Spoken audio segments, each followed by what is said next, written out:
I'm Margaret Chowning. I'm a historian, and I'm also the chair of the Moses Lectureship Committee. In 1937, University of California President Robert Gordon Sproul and the UC Board of Regents established the Bernard Moses Memorial Lectureship in the social sciences.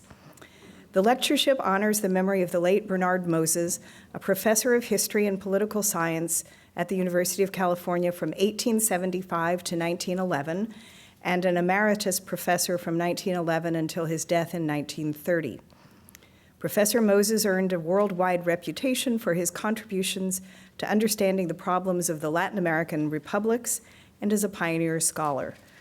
Professor Moses served as a member of the United States Philippine Commission from 1900 to 1904.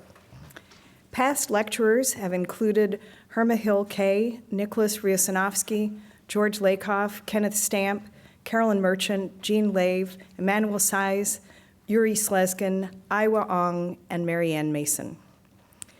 And now I'd like to say a few words about our speaker today, Ann Swidler.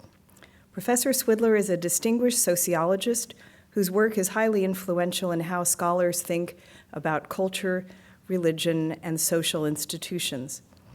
She's often cited for her now classic article, Culture in Action, published in 1986, in which she presents the idea that culture shapes a toolkit of styles, skills, and habits, which in turn shape individuals' strategies of action. Swidler's interest in culture and institutions led to the study of how societies in sub-Saharan Africa responded to the AIDS pandemic. Her recent work analyzes global and local responses to this epidemic in Africa, looking at how the massive international AIDS effort interacts with existing African cultural and institutional patterns.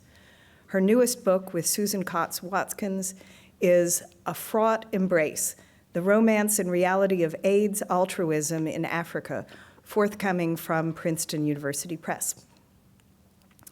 Professor Swidler earned her master's and doctorate in sociology at UC Berkeley and her undergraduate degree cum laude from Harvard University.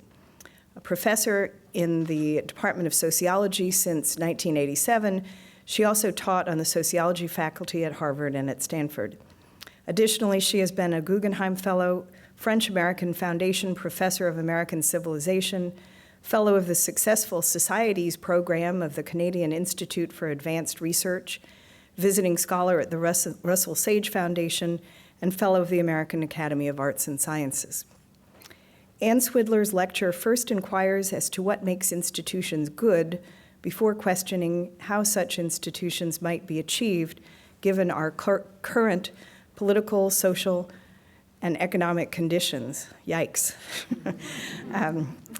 Drawing on several studies of politics across national contexts, including her studies of chieftaincy in sub-Saharan Africa, Swidler's lecture will highlight critical institutional features that most analysts of political institutions neglect: long temporal horizons, shared cultural and ritual forms, systems of status aggregation, narrative power, and elite consolidation. Please join me in welcoming Professor Ann Swidler.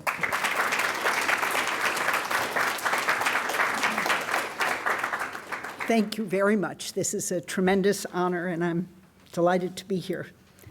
Giving this lecture got a lot harder, but the ideas it grapples with are even more important after November 8th. Perhaps the relevant caution is that in our reaction to the election, further weakening of American institutions is the wrong answer. This was a traumatic election in which our own political institutions seem continuously under assault.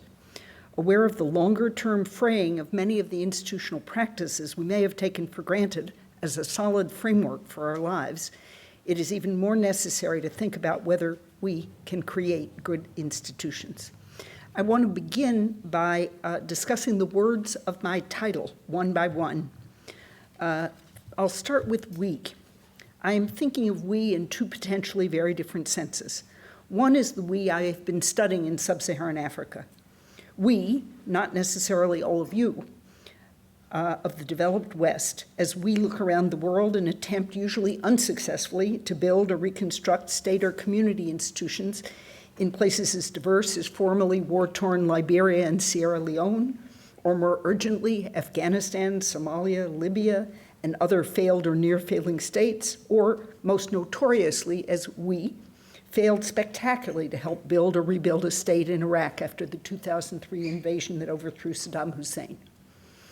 Colin Powell is said to have warned George W. Bush, "Pottery Barn rules, you break it, it's yours." But that catastrophe revealed more than Bush's fecklessness. We have lots of ideas, some only fantasies, about how to dismantle power.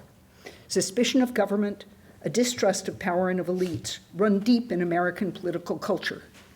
But just think how bare our cupboard of ideas was when we tried to rebuild after dismantling the Iraqi government.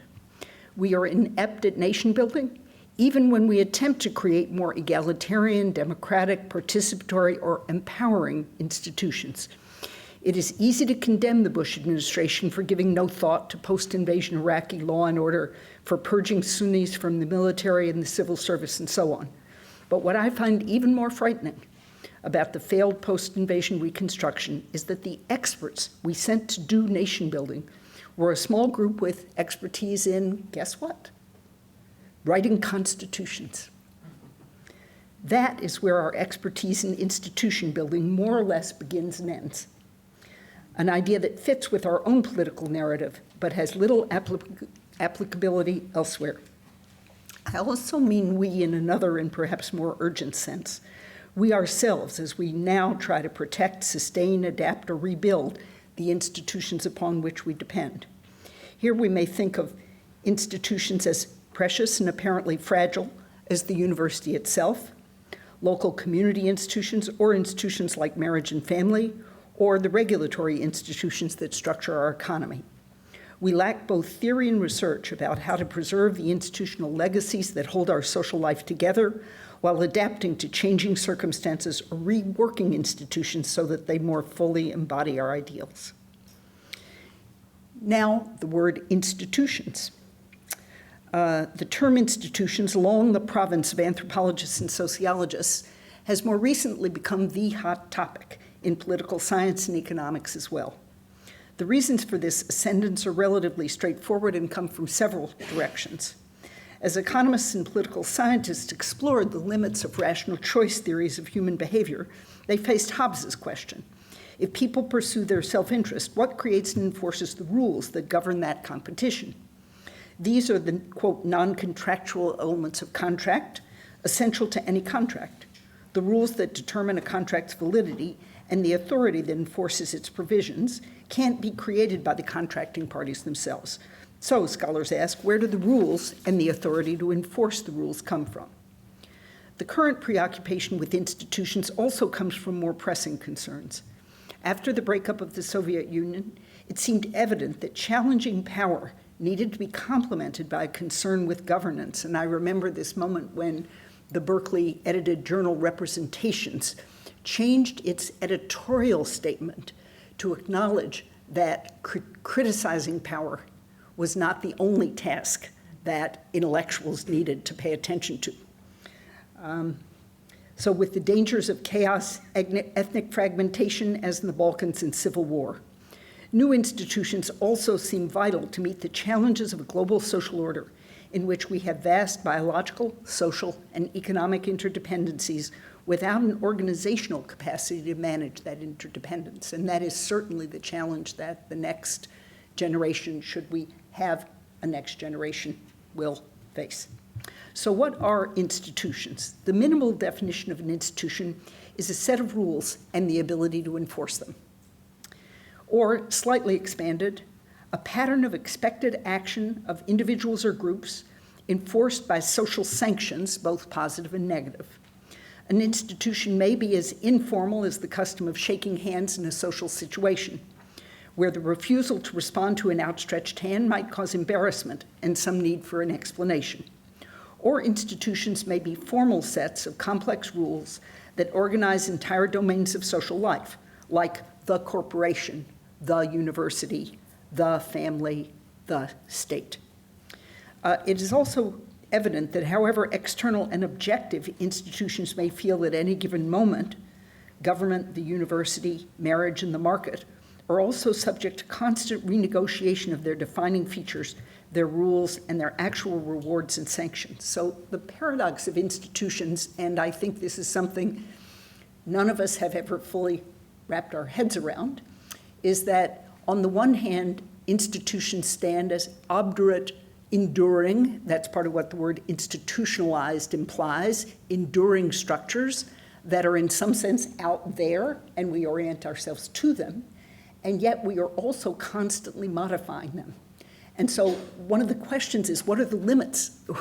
In what ways do institutions sometimes appear unmodifiable and at other times appear utterly fragile and relatively easy to change?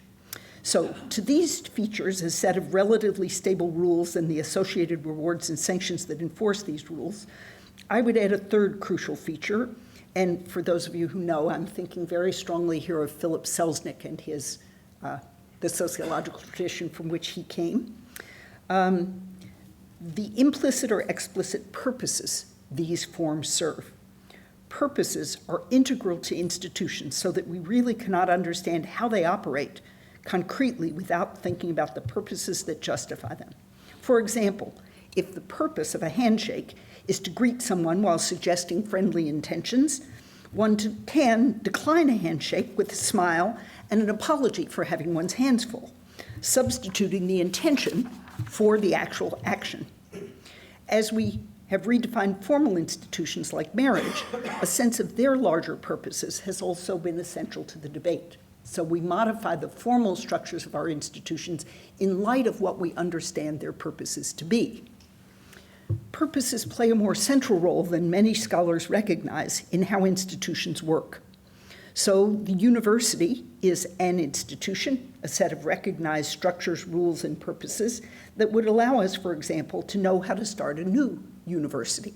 That is, it's something like a recipe or a model that's out there, even when it's not being used. And should we decide to initiate a new university, probably a foolish venture at this moment in history, but anyway, we would assemble professors, students, labs, classrooms, and so forth.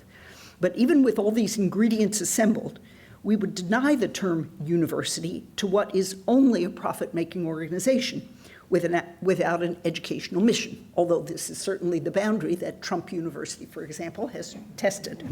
We say that isn't a real university, no matter what its name is.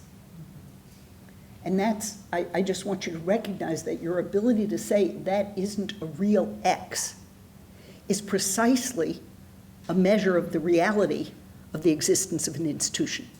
If that gap can't exist, then you don't have an institution. There is a tension between an institutionalized form and its actual instantiation at any given moment or in any given form. My co-authors and I described this in our book, The Good Society, using the example of baseball. And I quote us, "Baseball, with its purposes, codes, and standards, is a collective moral enterprise, an institution in the full sense, and many Americans care deeply about it. As an institution, baseball is more than the actual players and organizations who play the game during any given season."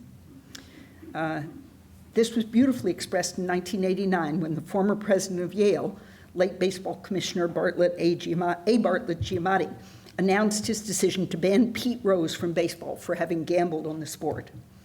And Giamatti wrote, "I believe that baseball is an important, enduring American institution. It must assert and aspire to the highest of principles, of integrity, of professionalism of performance, of fair play within its rules. It will come as no surprise that, like any institution composed of human beings, this institution will not always fulfill its highest aspirations. I know of no earthly institution that does. But this one, because it is so much a part of our history as a people and because it has such a purchase on our national soul, has an obligation to the people for whom it is played, to its fans and its well-wishers, to strive for excellence in all things and to promote the highest ideals. We make the same distinction when we say that a decision by our university was unworthy of it or betrayed its mission, or when we make a similar judgment about whether members of a real family would treat each other in certain ways, or whether a real friend would betray a confidence. Thus, institutional forms are defined by purposes that transcend their concrete limitations. Okay, why do purposes matter?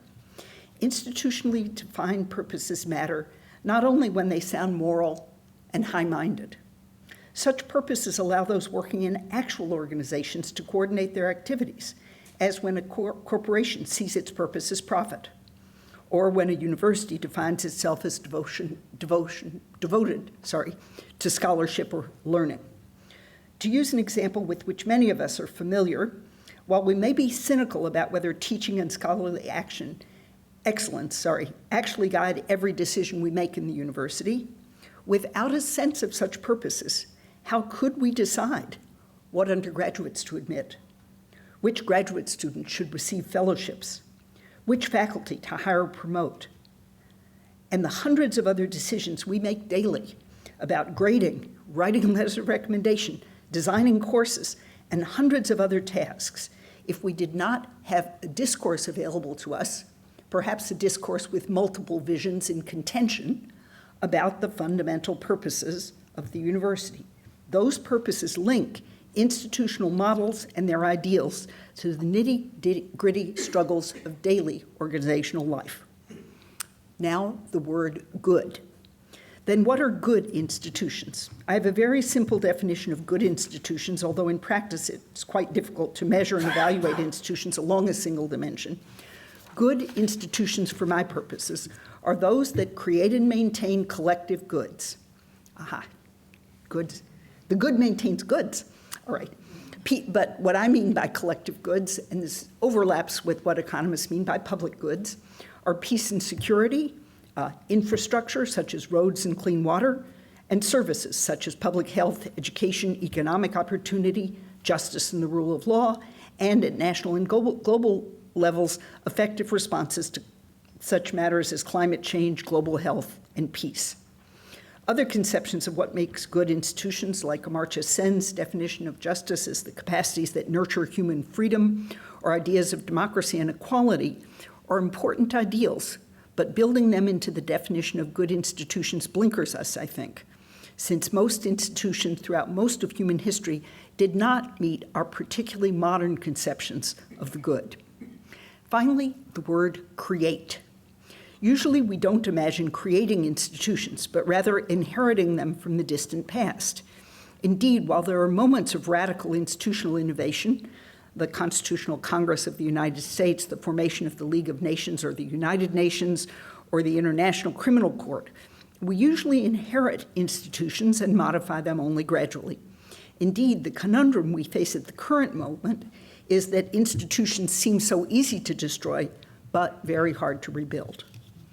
Institutions depend on the past in two fundamental ways. One is that over time, institutional endowments accumulate. This can be true in the literal sense, as when a university accumulates a large financial endowment, but also in a larger cultural sense, when the loyalties and commitments of an organization's members, or its prestige or reputation, what we would now cynically call its brand, have accumulated in many small increments over a long period of time. The ability of a government to exercise authority, of a tax system to collect taxes, or, for example, the Supreme Court to enforce its directives, may depend precisely on such long accumulated endowments. This image of institutional endowments, and I will point out the danger of institutional depletion, as legacies of the distant past is odd, however, since we also know that institutions are continuously being adapted, even while sometimes claiming ancient lineage. So, for example, the institutions of marriage and family have been altered frequently throughout American history. It isn't just marriage equality, that is, gay marriage. Changes in laws about women's ability to inherit property, the shifting authority of husbands over wives and children, and most important, perhaps, the shift in the ease and financial consequences of divorce have changed not only the practical realities of marriage, but also the moral understandings of its purposes, from a primarily economic partnership meant to support the rearing of children to a relationship meant to provide love and companionship to its participants. Thus, institutions are inherited from the past, but there is a sleight of hand in fusing older forms with new meanings and purposes. So why does the past matter so much for institutions to function effectively? And yet, in another sense, the past matters so little. This is the heart of the difficulty of imagining creating good institutions. Here I want to start talking about what we know from a research literature that I have pulled together from several different places. First, I want to talk about a recent paper by 3 economists, among them Berkeley's Ted Miguel, which involved a 3.5-year Norwegian-funded project in war-torn Sierra Leone that sought to encourage more democratic, egalitarian, participatory, and especially gender-inclusive decision-making. The NGO that was running the big project selected 236 villages. This is just a huge sample if you think about the ambition of this is amazing. And with the guidance of the researcher, they randomized those villages so that 118 villages received this intensive training and encouragement to develop participatory decision-making, and the other 118 villages were left to make decisions as they always had. Local project facilitators stayed in the villages, working with the new, more representative decision-making groups that had formed. They monitored the groups to make sure women were really participating. They gave them small grants so that they could work together to make collective decisions, to kind of practice decision-making where it mattered. And they actually did. The groups successfully made decisions together using more participatory methods. They built a small project. Once they had succeeded in doing that, they received a larger grant, and again, with lots of training and monitoring and participation by facilitators who were local people who lived in the villages and who visited every village for 1 full day a week, minimum. So this went on for 3 years, all the while being coached, trained, encouraged, and so on and so forth. At the end of the project, the research team assessed decision-making in all the villages. First, they ran a public goods game, and this is when each participant in an experimental setting is given a small amount of money. This was the equivalent of about $2, which would be enormously valuable in any very poor African country.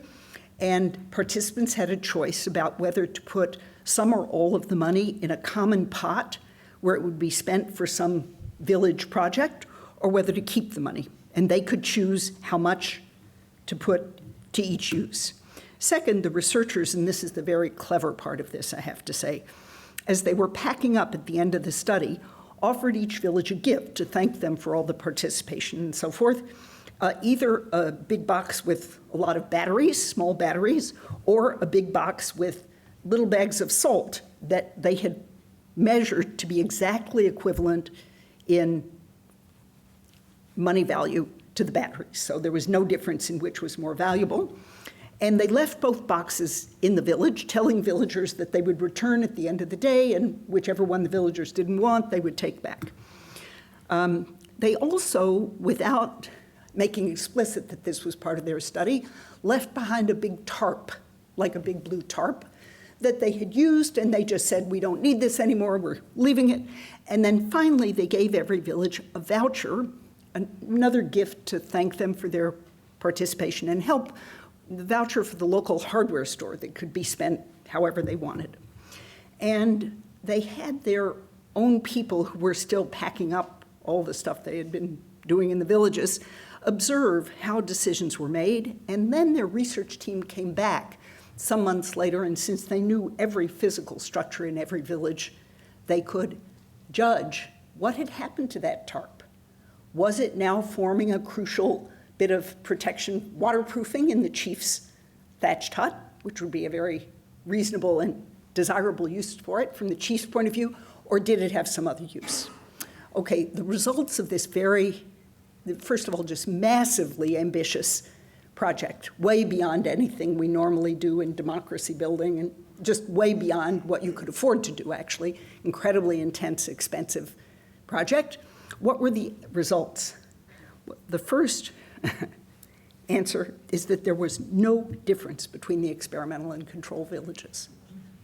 So 3.5 years of effort, made no difference. Fostering new participatory institutions apparently had no effect. But perhaps more interesting is who did make decisions and what decisions were made in both the experimental and control villages.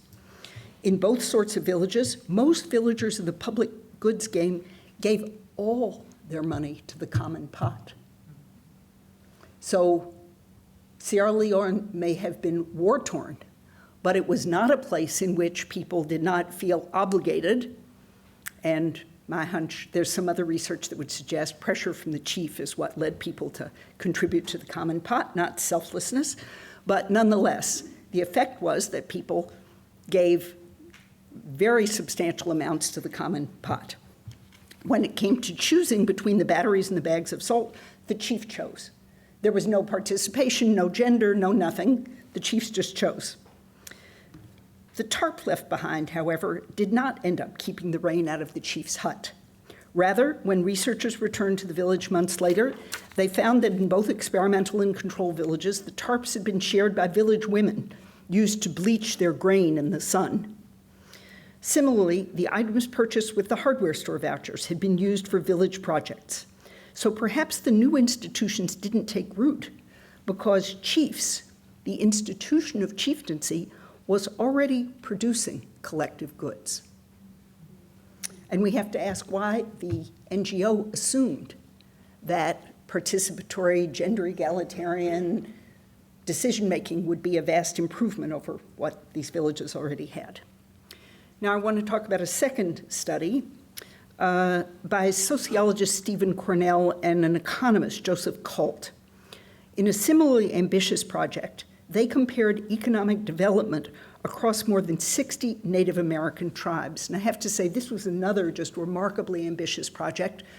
They were at Harvard, and they got students from the Harvard Business School to serve as consultants to reservation communities that requested their help.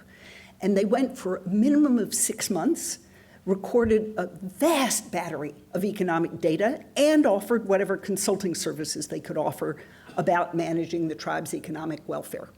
So this was a sort of exchange of research data for consulting help, and of course it was great experience for these essentially internships offered these Harvard Business School students.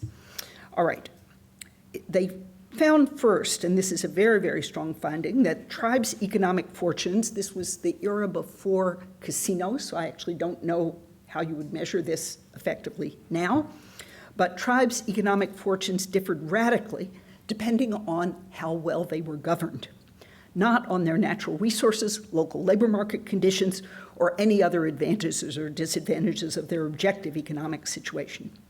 Tribes that were well governed were economically successful. Those that were poorly governed failed economically, even when they had enormously rich natural resources, for example. What then accounted for better or worse governance? In a stunning paper titled "Where's the Glue?", Cornell and Colt show that well-governed tribes had governance structures that corresponded roughly to the governance structures Europeans recorded at first contact with the group. Institutions that corresponded to long-standing cultural patterns were the most effective at creating collective goods. A tribe governed at first contact by a self-perpetuating group of 6 shamans that was currently governed by a self-selected group of shamans who simply chose their own successors was well governed.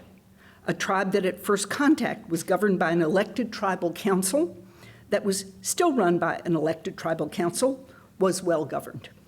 But when a tribe that at first contact was run by a single chief who had centralized authority was now governed by an elected council, it was poorly governed, with tribal elections frequently settled when one faction ran another out of office with guns.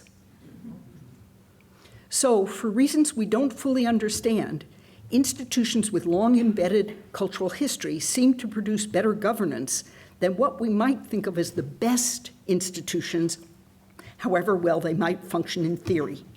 I could say much more about Cornell and Colt's work, why a shaman thought it would be beneath his dignity to appoint a relative to an important post, or how a Potawatomi group managed its forest resources more effectively than did the giant lumber company Weyerhaeuser. But the bottom line is a somewhat mysterious but very important finding. Even when there have been significant interruptions in groups' historical patterns of governance, so they are not saying that 6 shamans governed this group and governed it continuously from time immemorial. In fact, all these groups had enormous interruptions in governance, partly because the US Government Bureau of Indian Affairs imposed one common model on all American tribes for a period of about 40 years, and then it relented and let tribes choose a variety of different organizational patterns.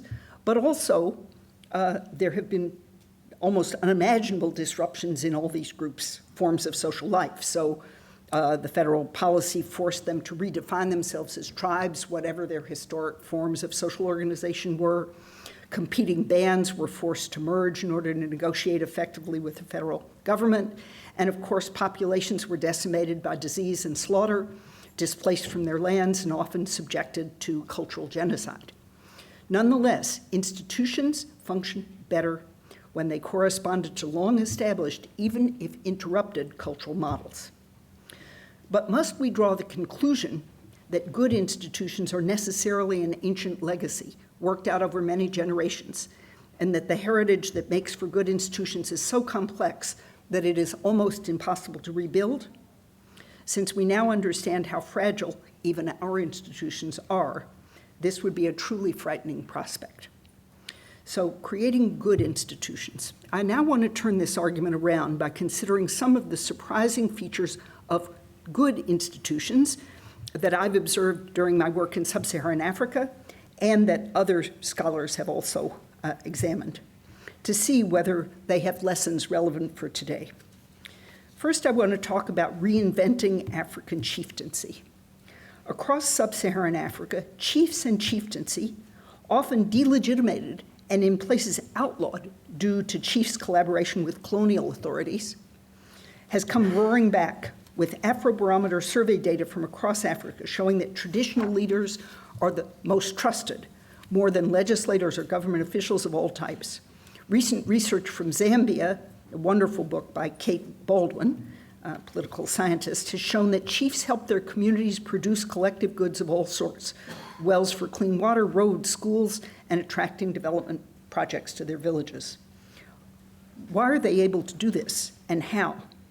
One surprising answer has to do with time horizons.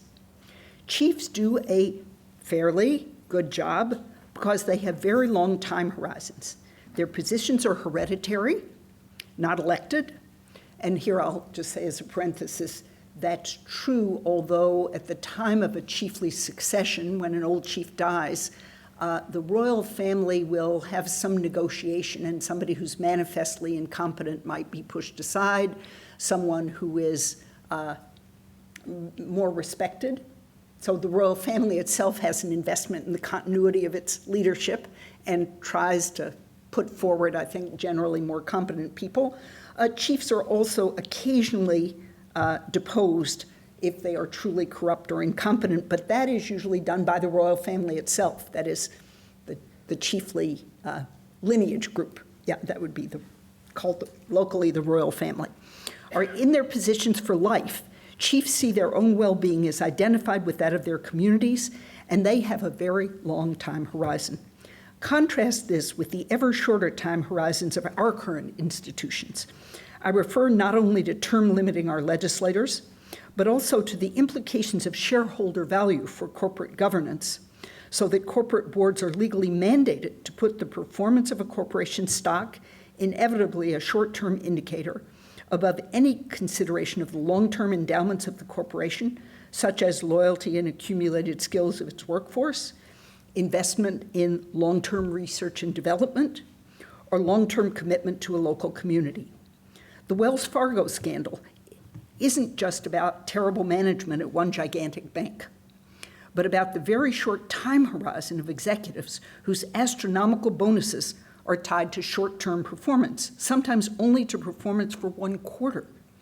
That's 3 months in a corporation stock price. This is mafia territory. where mergers and acquisitions can mean taking over a business with a large endowment of skills, patents, land, factories, or brand name, selling off the most valuable bits, driving up short-term profitability by drastically cutting costs, usually by laying off workers at the cost of longer-term performance, and selling out before the market catches on, leaving the hollowed-out wreckage. This isn't just a matter of corporate crooks who should be prosecuted, although my brother used to say, only half joking, that such crimes made him reconsider his opposition to the death penalty. Such changes are a consequence of the broader institutional order, in this case, the redefinition of the legal and regulatory environment within which corporations worked after the 1980s. As when we redefine the ease of divorce or the terms of our legislators, we alter an institution and its terms, including its taken for granted extension forward in time. Universities are unusual in this respect in that many of their members, especially alumni and many tenured faculty, have lifelong, not short-term investments in the institution, its reputation, and its future. But the politicians who control the university's fate inevitably have the same short-term pressures and incentives to please current constituents. Admit more students, don't raise tuition, don't raise taxes, that make long-term investments so difficult throughout our society. And of course, the contrast between political institutions defined by short-term incentives, and I should say by national boundaries, and the very long time horizon required to combat climate change are tragically evident. Okay, now I want to turn to another element of good institutions besides time horizons, and talk about status hierarchies and ritual forms. I already described how institutions with deep cultural roots function better and are more likely to be good in my terms. The question is why, and whether these insights can be carried forward to build or reinforce our own institutional capacities. Sociologists often discuss an institution's legitimacy, which I would call something like the cultural belief that the institution is the right kind of institution and that it's basically good. But it's hard to make a convincing case, at least in my view, that people's belief in the goodness or rightness of their institutions is enough to overcome the inertia, indifference, and selfishness, what political scientists and others call the free rider problem, which can lead even, say, socially committed people to burn out when others don't pitch in. Legitimacy is particularly difficult to demonstrate as an important feature of institutional success, given that most people are quite cynical, even about institutions upon which they depend and with which they cooperate. That is, I think, a sweetness and light. Institutions survive and are healthy because everyone loves them and believes in them. I just don't think we have evidence that's true. So if legitimacy isn't the main reason why shared culture matters, why and how does culture matter for institutions? And here I want to talk about another fascinating study of villagers in rural China that suggests one possible reason. Lily Tsai, who originally was a graduate student here in political science, although I didn't know her, studied more than 300 villages in both poor and wealthy regions of China. As we found for the Native American tribes, wealth did not predict whether villages provided such collective goods as roads, repaired paths, elementary school classrooms, and running water. Whether village magistrates were top-down appointees or formally democratically elected didn't matter either. What predicted public goods provision was instead whether or not the village had a traditional cultural association, a village temple committee, or a village-wide lineage group that both, and these are her terms, encompassed and embedded village officials. That is, the village officials had to be part of such a group, and that group had to encompass most of the village. So Tsai's argument is that these traditional cultural associations provided a place where officials could receive status, admiration, gratitude, honor for accomplishments that benefited the village. And this status, in turn, provided those leaders resources with which to win cooperation from other members of the village community for collective projects. In a sense, status, or what Tsai calls moral standing, so you have to accomplish things that people believe are good, provides a reason why chiefs, mayors, or university deans and department chairs may define their own well-being by how their community regards them, and also why they may be able to win cooperation from others. Tsai writes, quote, "Moral standing can be a powerful incentive. It not only makes people feel good about themselves, but also it can translate into economic and social advancement. Local officials with higher moral standing may also find it easier to elicit citizen compliance with state policies. Moral standing can be an invaluable resource for accomplishing a variety of political, social, and economic objectives." Tsai uses a made-up American analogy to try to explain her argument about rural China.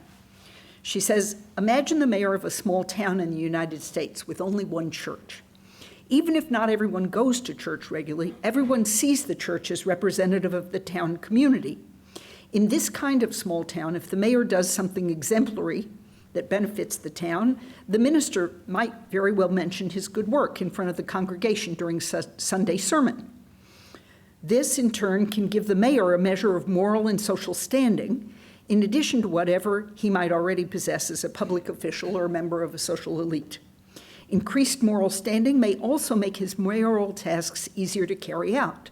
When he tries to implement a difficult state policy, a new requirement, for example, that students of a different ethnic group be bused into the town school, additional standing can help him persuade his constituents.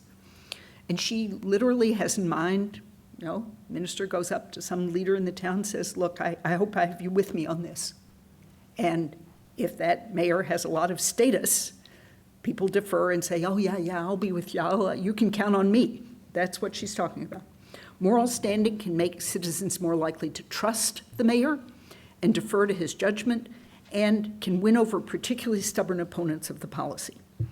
We, of course, are increasingly skeptical of status inequalities. At least since the 1960s, and not only in the US, survey after survey has shown growing public distrust of elites of all sorts: business executives, government officials, physicians, and of course the scientists whose authority we need to affirm the reality of human-caused climate change. Amidst rising inequality in wealth and income, we have flattened the prestige hierarchy so that fewer people command public deference and public trust. It comes as little surprise that fewer are drawn to public service. Noblesse oblige is a thing of the past. No noblesse and no oblige. The new status elite are perhaps those tech billionaires who establish foundations, but this is a remarkably self-indulgent, undemocratic, and in many ways strikingly apolitical form of social commitment. And of course, the billionaires who intervene directly in politics, like the Koch brothers on the right and Buffett and Soros on the left, are hardly greeted with deference and gratitude. But we should not forget that status, moral standing, is a powerful reward. Global institutions and the humbler institutions within which we live and work would do well to remember its value as a stored reservoir of social commitments. And in my own work in Africa, you can see very clearly that chiefs have status and they receive a lot of deference. When I had to go meet one of there are various levels of chiefs, but anyway, I had to go meet one of the big ones. There was a massive amount of attention to, everyone had to bathe carefully and wear pressed clothes, and I had to bring a small gift, and there's what we would discuss. I mean, every aspect of this there was as much concern as Ellen Gobler has shown in getting every element of this lecture together for my visit to the chief. And then it turns out that what chiefs do, what do they actually do, since they have no physical authority? They don't have police, they don't have guns, they don't have troops, they don't have enforcers. They really just totally rely on their moral authority to make many, many very, very important decisions. Well, turns out that when someone is known to be an upstanding member of the community. There's a phrase in Chichewa that says, worth, not wealth. That person is then, the chief treats that person in an important way. If a member of that person's family dies, the chief comes in person to give a speech at the funeral rather than deputing one of his many counselors and so on and so forth. If that person, there may be benefits to be handed out, and this person who's known to be a good contributor to the community might get extra one of these benefits. But in general, you can think of these high status people like chiefs as operating as a kind of reservoir of social commitment, so that the social commitments build up their reservoir of influence, and then they use that influence to reward people who in turn build up their reservoir of influence. It's a very recognizable pattern, and it flows through status. Okay. Then another aspect of this, and it's tied to status, has to do with the role of rituals. And I think these traditional cultural practices matter partly because they create collectively recognized ritual occasions. And I think we tend to be cynical about rituals. We're cosmopolitan elites, although I hope you will still recognize the world I'm talking about. Where there are shared rituals, think here of an annual PTA meeting or a church, or in my case, the ritual life of my own academic department, and I'll say my synagogue. It really matters whether we have an occasion to celebrate the achievements of our members, to thank those, for example, who've served as department chair, or others who've served the university or who have lived up to ideals of scholarship, teaching, or mentorship. Indeed, that is part of what remembering Bernard Moses is about. Such rituals serve many functions. They build solidarity. They allow people to deliver the status honor, to publicly affirm the moral standing of those who contribute to the community. But also, very importantly, when people thank those who have contributed to the collective, they enhance the sense of the value of the group itself. And I was very aware of this this year. I was thinking about such things at our big department graduation ceremony each spring. As we celebrate the graduates, we also celebrate our department and the fundamental value of our teaching and research. We publicly thank and praise each other. And we thus emphasize, we create and reiterate a narrative in which we are all doing our share and more to carry out our responsibility for the institution. We thus minimize the awareness of free riders who might undermine the commitment of everyone else to contribute. That is, we create the illusion that we are getting more contributions from a broader range of our members than we perhaps really are getting, and we therefore minimize the visibility of the free riders and maximize the visibility and the status of those who do contribute and the extraordinary value of the thing they contribute to. So my department is very big on ritual, I'm happy to say. I think it has to do a lot with having a lot of female chairs. It's been great. And we have had many, many occasions where, for example, if a department member receives almost any honor, we have a department reception to honor the person, and we talk about how great that person is, and we all feel, wow, I'm so lucky to be in a department with such a terrific person. And that person's prestige, one of our department members was knighted by the Norwegian government, and so we felt, well, we have a knight in our department, that's fantastic. No. And so we absorbed his honor into ourselves, and we elevated our sense of the larger purposes, the larger shared value of what we were doing. So, and so it reinforces the idea that there's a privilege to be part of such a wonderful group. Finally, collective ritual occasions do something else that we may normally be less aware of. And here I'm going to talk about a really horrible image, but I want you to think about it and then generalize it to better things. If you think about Jim Jones and his cult, and the drinking the Kool-Aid, that was rehearsed over and over again as a test of who was really committed and who wasn't. That is, there wasn't cyanide in the Kool-Aid until the last time, but there was not just as a way of tricking people into committing suicide at the end, but it was a sign that you were committed. Would you stand up with everyone else and say, yes, I'll drink the Kool-Aid? And those are ways that leaders of all sorts, and this is particularly true for authoritarian societies and for cults of all sorts, they test who's really with them through ritual performances. So you want to get yourself killed in North Korea? Well, actually, it's quite easy to do, but one of the ways to do it is not to look adequately enthusiastic and attentive at some public ritual. Literally, you purge those who cooperate in the ritual, but the ritual allows you to see who is really with you. It's a sort of pretest of that. And so in a much more benign setting, we can say that rituals rehearse and test the obligations that members of a community have to one another.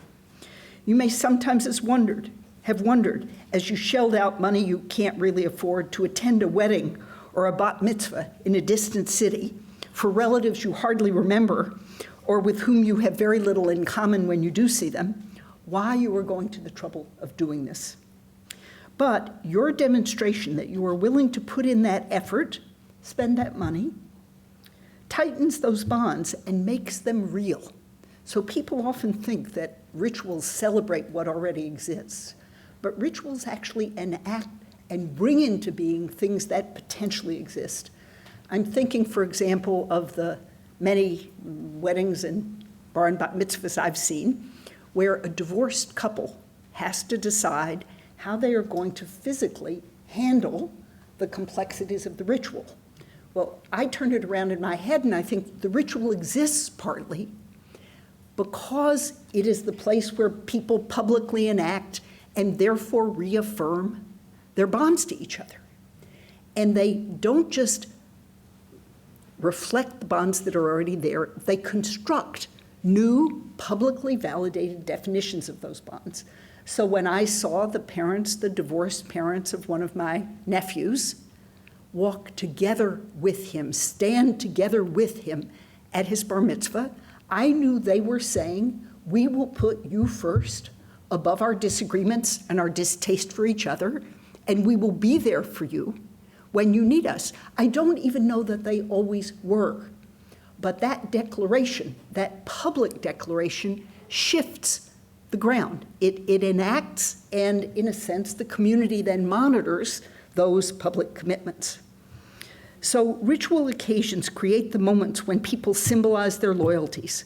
We may think of 4th of July for patriotic loyalties, but also, again, think of the distant family who show up for a cousin's wedding or an uncle's funeral, and then find that having reaffirmed their commitment in this symbolic way, and this is autobiographical, I have done this. I both missed a very important funeral, and it permanently damaged my relationship to a cousin. And I have gone to things that I thought I had no real reason to go to and found I was much more committed to my family afterward. So they've now made that commitment real in a way it wasn't before the ritual moment. So rituals matter, and institutions cannot really thrive without them.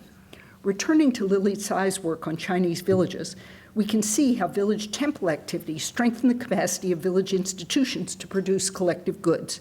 She writes, villagers have clear obligations to contribute to and participate in village temple activities because these collective activities represent group tributes to the village's guardian deities.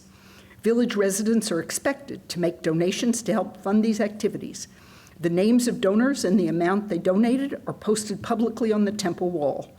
Village temples are an important symbol of the village community. They provide strong institutions enforcing each member's responsibility to contribute to the collective good and numerous opportunities for publicizing whether members have fulfilled their responsibilities. Rituals really matter. I'm back to me. And without shared rituals, the emotional charge they generate and the concentrated social information they convey, it is difficult to construct binding social ties. Enduring social institutions necessarily have a symbolic core, one that conveys membership and meaning, not just practical interests and enforceable obligations. Often that symbolic core and the rituals that reinforce it work at an emotional and unconscious rather than purely rational level. This, I think, accounts for some of the emotional reactions to the recent election, where love of country has been expressed in symbolic rituals, like the arms linked around Lake Merritt in Oakland. Only because we hold America and its traditions sacred do we feel so violated when those values are threatened. So status and ritual go together and reinforce each other, and both reinforce the ability of institutions to call forth commitments from their members.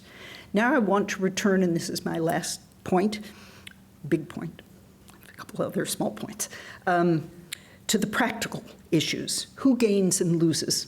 Most of the literature on creating institutions really is based on a model of complex negotiations. That is, you form institutions when you realize it's in your interests and you sort of agree to bind yourself over to a set of institutional processes. And then if you read Acemoglu and Robinson and such literature, they have more an image that it's when you're truly threatened with losing your control, then you make concessions that essentially broaden and deepen participation, things like that. And then why those things last, they're not so clear on. But I would say that the models of where those institutional commitments come from are very thin. They say a lot of powerful things about interest and very little about the other aspects that go along with interests. But if we turn to interest for a minute, I think it's true that institutions cannot survive if, over the long haul, people see that the ideals or justifications the institutions embody bear no relationship to the ways they allocate rewards and punishments or sanctions. Although paradoxically, and here I think we really have to take this into account, institutions survive very well and can survive over a very long period of time, even if most people who play by their rules never realize the benefits they promise. That, I think, is in fact routine. Many, many people try to become academics, and most will never become the fancy professors we're privileged to be. Think of the opportunity the market promises for ability and hard work in a world in which most people will, not everyone, but most people will get some kind of a job and will have some way of supporting themselves, but most people will not achieve most of the rewards the system seems to promise. People know that the American dream probably won't work for them, but they continue to be attached to the institutions that support that fantasy. Or the continuing allure of marriage, even for those who never marry or who are in situations where marriage is not a practical possibility, even as actual marriages fail many people. So institutions do not have to actually reward everyone who plays by their rules. And I don't think they do, and I don't think we have evidence that that's what makes them work. But even though institutions can keep hold of imaginations, even of many people whom they let down in the end, that is very different from it becoming evident that the very standards at the core of the institution's narrative do not work, that even those who are successful in the institution's own terms aren't rewarded. And here I want to briefly mention a great book, it's an old book, by Harrison and Cynthia White, on institutional transformation in the French painting world. And they essentially are trying to explain the rise of the Impressionists. What they show is that the academic system for regulating French painting, which was a very well-established institutional system with its own educational system and then its channels of mobility and so forth, depended on the notion that artists would achieve rewards, and the reward was usually patronage from the French state that would then commission the successful people to paint something for a public building or to create a public sculpture or something like that. Those winners in that system would be chosen in these enormous juried shows. And as thousands of provincials started to long to become artists and therefore flooded into Paris trying to succeed, spending years creating one painting on which their whole fate depended, those thousands and thousands of paintings, and if you've ever been to the Renwick, you can kind of imagine what this was like. You know, these very, very tall ceilings, very high ceilings, and walls covered with thousands of paintings. And then you had these juries, let's imagine 6 or 7 men in some kind of black robes, wandering around. They couldn't even see the paintings. They couldn't even see them. There could be no pretense that they were choosing the best, that they truly were judging which artists deserved these enormous rewards. So it wasn't just that the number of rewards was far too small for the number of aspirants. It was that the pretense that the rewards made sense in terms of the institution's own narrative couldn't be maintained. And then, I don't know how true this is, but the whites paint this picture where a new institutional system grows up outside the old order. They call it the dealer-critic system, and that's the one out of which the support for the Impressionists emerges, but also a new narrative, which is the starving artist in the garret who is discovered by the early purchasers who see the genius, and the artist starves and dies, but those who supported his or her work are vindicated. Okay, so it may seem surprising that narratives, stories linking moral meanings to outcomes, could be essential to the patterned realities we call institutions. But I think they are incredibly important. When we try to export participatory decision-making institutions to Africa, or we aspire to create new global institutions to regulate carbon emissions, or to prevent war, or to rescue refugees, we may not think that we are constructing a persuasive narrative. A narrative, for example, about how empowered women will be able to prevent themselves from acquiring HIV. But that is precisely what drives policy formation. Policy comes when the narrative is moving and persuasive and seems to make sense. So narratives are really central to creating institutions, even as we try to envision rules that will guide expectations over the long run and somehow, we hope, acquire enduring authority to regulate or constrain action.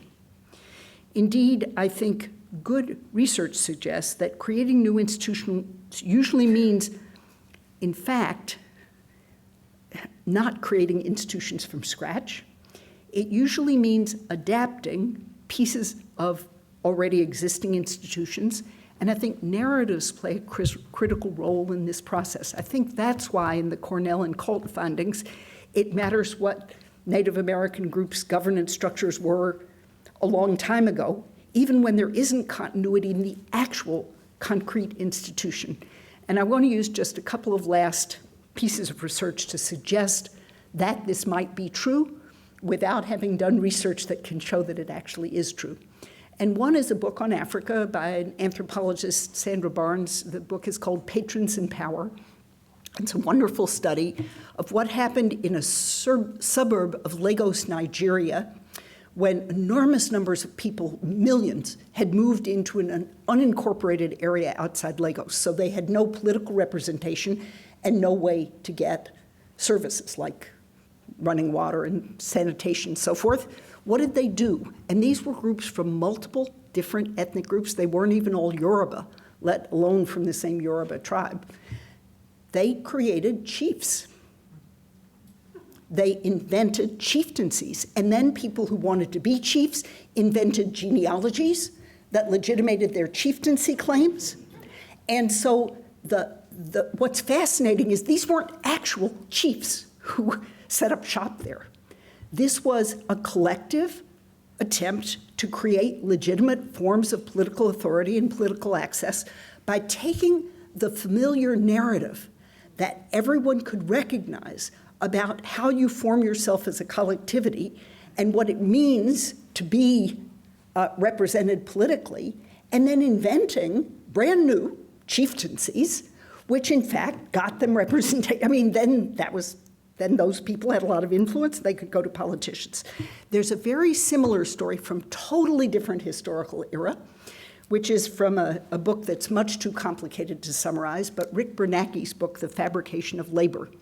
And Bernanke argues that if you try to look at how labor, that is the relationship between factory owners and workers, got constituted differently in Britain and Germany, what you need to see is what the earlier institutions were that they adapted at great remove in order to imagine what the factory was and what labor was. And Bernanke says that they were essentially in Germany, where they did not already have a market in labor and in commodities at the time of industrialization. They adapted the feudal form, these would have been the Junkers, who could get corvée labor from their peasants. That's one day a month you have to come and build the stone wall around my land or something like that. And they saw when they paid for labor, they thought of it in that way. They were buying the time of the laborer with a wad of money. When the British constructed factories, they already had a market in labor and commodities, so what they thought they were doing is something like the putting out system brought within four walls. They were buying the piece of cloth and paying for it in terms of how high quality the cloth was, how many threads per inch there were. And Germans and British factory owners continued to use radically different systems for understanding how they paid their workers based on the institutional models, the imaginaries they were drawing on in these two very different contexts. So now I conclude. And my conclusion is really that the question of how you create good institutions is so critical that we really need serious research on this so that the next time we have to think about such problems, we don't find that our theoretical and research cupboard is bare. That is the number one.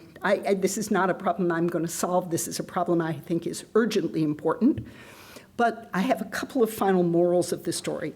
The first is don't flee from effective institutions. Seek them. Don't let yourself be, I don't know what word to use, deluded, overwhelmed, sucked in by the American romance in which this is very American. If we can only throw off institutions and just be free to be ourselves. The day after the election, I was talking to, I bought shoes, believe it or not. I mean, I was so crazed. But anyway, I was talking to this young woman from Zappos, and she said, she very chatty. She said, oh yes, I live in Nevada, and this, terrible outcome election, blah, blah, blah. And then she said, I didn't vote, in Nevada you can vote none of the above, she said. And that's how I voted, because I wanted to be true to my conscience. Well, yeah, I'll leave that hanging. And I also want to say that one more thing, which is loss of an institutional legacy also constricts our imagination about what politics and social life are or could be. That is, it's not only that we base our institutions on narratives that seem persuasive, but that the narratives we constitute about who we are and about our own lives in turn depend on institutional models. So just as institutional capacities often come from resuscitating older institutional models to serve in new ways, as we saw with the suburb of Lagos or the workers and bosses in Germany, the loss of institutions threatens to leave us with the understanding that only market institutions, money, raw coercive power, and market forces are real.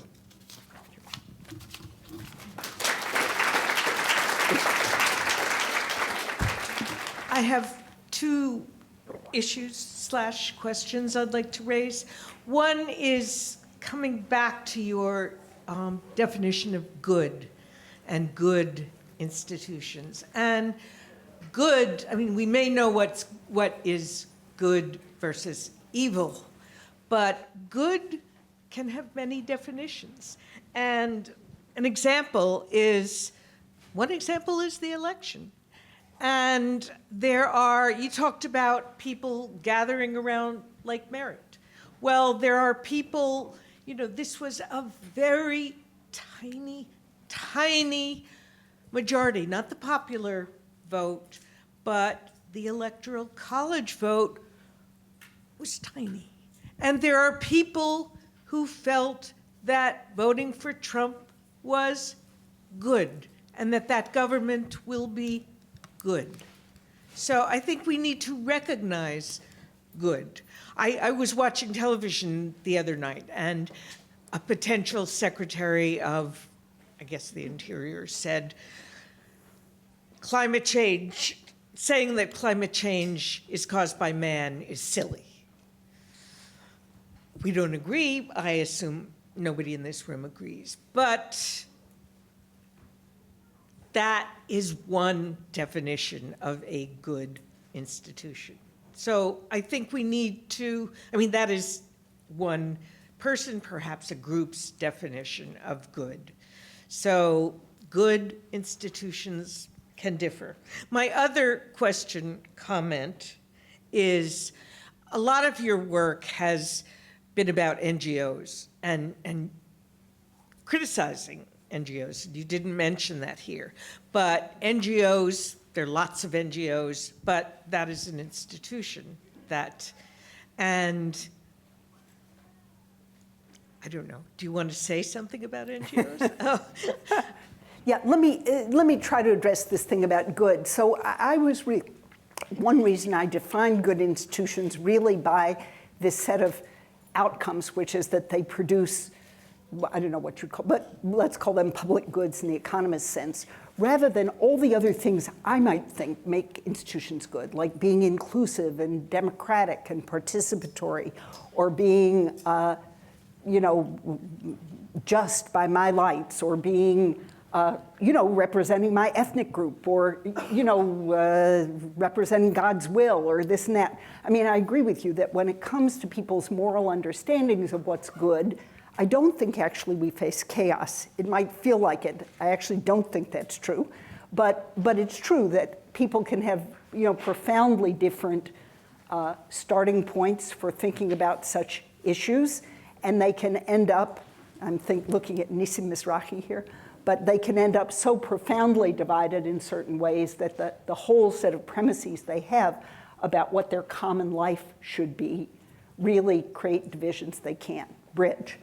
So I'm not saying that there's only one definition of the good and that I have it or something. I really was trying to use a very sort of concrete and pragmatic definition of good institutions, not as the ones that we would necessarily find morally the most appealing, but the ones that are able to accomplish certain kinds of things in their particular historical context. And I think they often don't look like the kind of institutions, I mean, you would not like living in a chieftaincy. I can absolutely guarantee it. You would hate it. No, you would hate it. And many, many people go to Africa, for example, and just see these things as totally corrupt, which to some degree they are. That is, you give a gift to the chief, and if some goodies come into the village, the chief will certainly take skim a share, but not nearly the share that the government officials will skim. And there are reasons for that. So, hi, my name's Ethan. I'm a sociologist at UC Davis. And you mentioned this piece about status, hierarchies, and rituals, and gave some examples. And I'm trying to struggle with this, how we've divided ourselves and like the identity politics that seem to be really driving a lot of things. And so, but the examples you gave of where hierarchies work or where status works, rituals work, seem very small. And so I'm asking if you've thought, like, have we just outgrown our capacity to reach across demographics to share in that type of work, and that's a place for change, or is it that we are dividing ourselves into smaller identities that is problematic? Yeah, I was going to say, oh shoot, that's a really good point, and I hoped it wouldn't be too obvious. No, I think you're right that the image of ritual that I find very persuasive is the kind of thing that happens in face-to-face situations, or at least in televisable moments of situations, and that it's a little hard to figure out exactly how that applies to whole very large collectivities. But I think that you're still pointing to something, which is that if what our current politics and the desire for, let's call it, let's use the Charles Taylor or whatever term, recognition, so enormous numbers of groups with different identities and different needs, and it's not just racial and ethnic identity politics or sexual community identity politics. It really is part of or religious group identity politics, it's part of, I think the whole way we've learned to speak about collective life is to make sure everyone feels recognized. And then the question is, does that allow room for there to be a recognition of some kind of elite, and here I'll just use the brutal term elite status, that everyone would be willing to defer to because we see those people, and I'm really not thinking of me, but I'm thinking of people like people who would serve on some governmental commission to try to deal with the crisis facing us if money for Medicare runs out, or people who would be seen as potential neutral arbiters. And I think if our theory is that everyone has his or her own reality, that your reality is shaped by your social position, so that standpoint theory is our only theory, I think we're really in bad shape. I think those are not good bases on which to build collective institutional life. So in a way, I agree with you, but I think that if you really want to think about how to rebuild institutions, confronting the fact that even coming out of this election, everyone is going to conclude that the problem is that the elites are too elitist. Well, my problem is the elites aren't elite enough. What's the matter with them? Enriching yourself privately is totally incompatible with really being a member of the elite. If you want to claim national leadership status, you have to be in some ways heroic. And maybe this gets a little to Joanna's question about the NGOs. I think one of the reasons that people have run headlong in sometimes a not very fruitful direction is because they're looking for some kind of heroic self-abnegation, self-sacrifice. So we're much more willing to believe that, now his name is going to go completely out of my head, but the Partners in Health guy. Yes, thank you, James Farmer. Is Paul Farmer, sorry.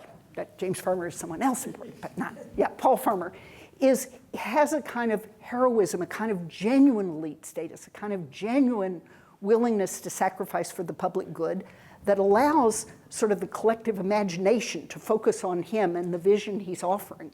And I think we don't know how to construct that again. I mean, it's even if you think about Scotchbole's book, Protecting Soldiers and Mothers, one of the reasons women during the progressive era were able to be so influential in American politics is because Americans don't like politicians. They think they're corrupt and self-interested.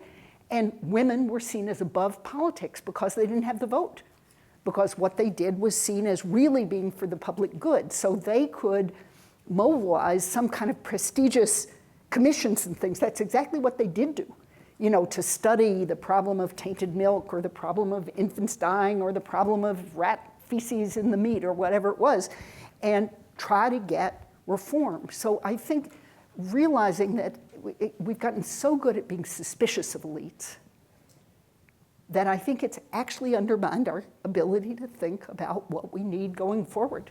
So, yes. Thank you. I'm a little thrown by the great questions ahead of me. You said something that I understood to be seek effective institutions. Can you say a little more about that? Well, I think partly that was the whole talk was meant to be about that, but I guess I have this fear that people are going to turn away from government, going to say, oh, I hate bureaucracy, I hate, the administration. For instance, if you a member of the university community, which I can't help but think about because it's the community I'm most attached to, and really there's a kind of, let's get rid of this chancellor, and then, we don't like him either, let's get rid of the next one, then it may be that some of them have been much better than others, but the idea that sort of, slash and burn is really the way to go in terms of our institutional life, I just don't think it's true.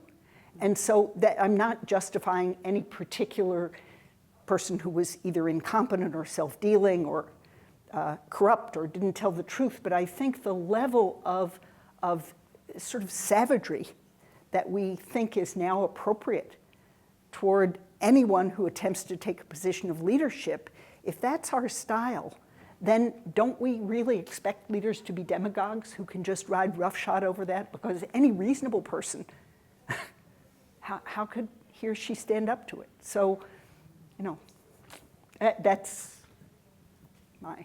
where I was coming from. Thank you, that clarifies, thank you. Yeah.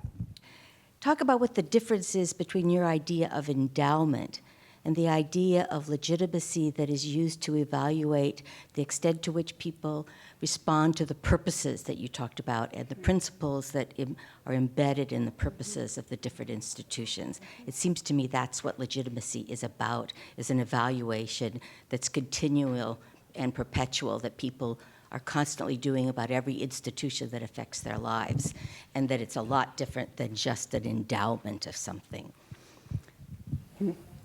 Well, okay, so for me, the word endowment is meant to connote, I guess, or all the long legacy of other people's efforts that have built something up to be what it is. And actually, again, I'll refer to the university here where, you know, it's an incredible privilege to be here. University of California, Berkeley is certainly the greatest public university in the world and maybe the greatest single university in the world. And it's not because of anything I did. It's because of generations and generations of people, taxpayers who put their tax dollars into the institutions, administrators who built it. Indeed, the endowment of the corpus of scholarly work that comes from generations and generations before us, and you know this very well. And so I have a feeling that that endowment gets built up over time. Sometimes it also involves an endowment of money. And you're right, it involves an endowment of purposes, that's for sure. And I don't want to fight you, especially you, to the death about rejecting the concept of legitimacy. But there my sense is, wow, we could dissipate this thing pretty quickly. For example, just let me do a really worst case scenario. Berkeley desperately needs money. It decides a Berkeley degree because of the brand is really worth a lot. And so it will just sell them. Something very similar, by the way, happened before the French Revolution when the French state was desperate to raise money and it sold offices. And actually, the English crown did it before the English Revolution also. They sold baronets.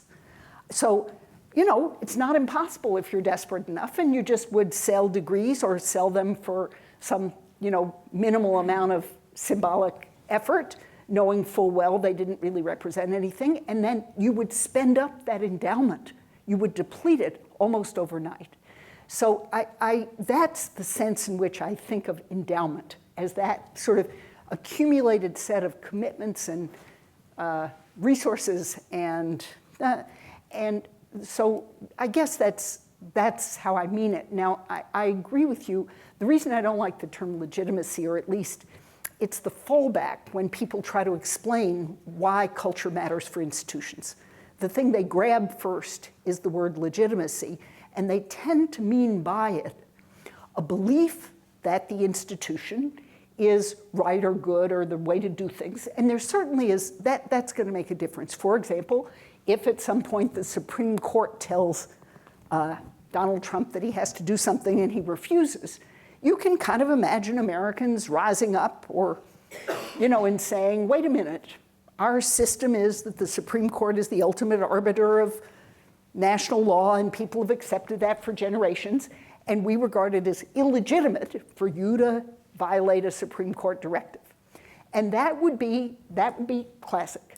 But I guess I think that those sorts of beliefs that some institution is really right or good, or that the people currently running it are right or good, that often really doesn't exist. And again, when I was hanging out in sub-Saharan Africa, and I'd say to people, oh, you know, what do you think of your chief? They'd, pew, you know, they didn't use that term. But they'd say, oh, you know, he comes to every funeral. Chiefs can't eat at a funeral because It has to do with witchcraft beliefs. Anyway, they don't eat food.